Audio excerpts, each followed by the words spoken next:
আসসালামু আলাইকুম রহমতুল্লাহি আবরাকাতুহ। স্বামী স্ত্রীর ভিতরে মোহাব্বত এবং মনোমালিন্য দূর করার তদবির এটি একটি আমল। এই আমলটি অত্যন্ত সহজ একটি আমল, সকলেই করতে পারবেন। স্বামী স্ত্রীর ভিতরে যদি মনোমালিন্য হয় অথবা স্বামী স্ত্রীর ভিতরে ঝগড়াঝাটি হয় অথবা মোহাব্বত না থাকে, ভালোবাসা না থাকে, সেক্ষেত্রে এই আমলটি অত্যন্ত ফলদায়ক। আমলটি কিভাবে করবেন?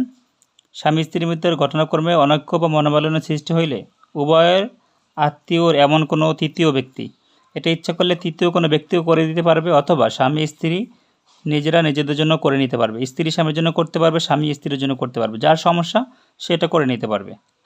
ইয়া হাকিম ইসিমটি 10 বার পাঠ করিয়া তাহাদের অগোচরে একবার স্বামীর মস্তকে ফু দেবে, তারপর আবার স্ত্রীর মস্তকে ফু দেবে। অর্থাৎ এটা যদি তৃতীয় কোনো ব্যক্তি করে দেন, তাহলে ইয়া হাকিম ও ইসিমটি 10 বার পাঠ করিয়া স্বামী এবং স্ত্রী দুজনের মস্তকে মানে মাথায় ফু দিয়ে দিবেন।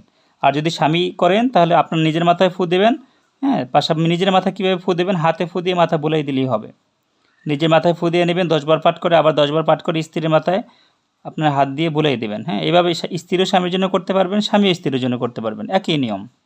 ইয়া হাকিমু এসএমটি 10 বার পাঠ করিয়া 2 হাতে ফু দিয়া আপনারা নিজেরা যদি করেন তাহলে নিজেদের মাথায় মুছে নেবেন এবং আপনাদের স্বামী অথবা স্ত্রীর মাথায় ফু দিয়ে দিবেন 10 বার পাঠ করে।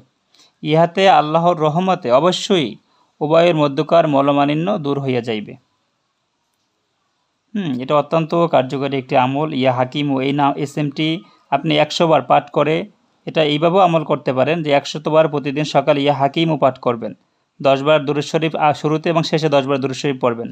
তারপর আল্লাহর কাছে দোয়া করবেন, হে আল্লাহ, আমার স্বামীকে আমার বাধ্য করে দাও, আমাদের স্বামী স্ত্রীর ভিতরে মনোমালিন্য দূর করে দাও। এইভাবে আমলটি 7 দিন অথবা 11 দিন করলে ইনশাআল্লাহ স্বামী স্ত্রীর ভিতরে মনোমালিন্য দূর হবে। অথবা এখানে যেভাবে উল্লেখ করা আছে এভাবেও করতে পারেন।